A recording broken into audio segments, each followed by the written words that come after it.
Lo siento mucho. Vinimos a convencerlos de que terminen la huelga, pero fue ella quien acabó convencida por sus demandas. ¡Compénsenos!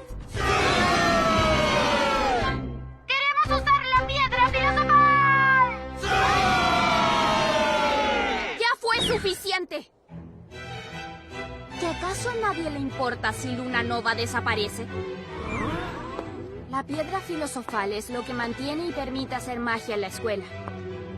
¿Acaso ustedes quieren cambiar eso? Si pierden su lugar de trabajo, perderán también su hogar.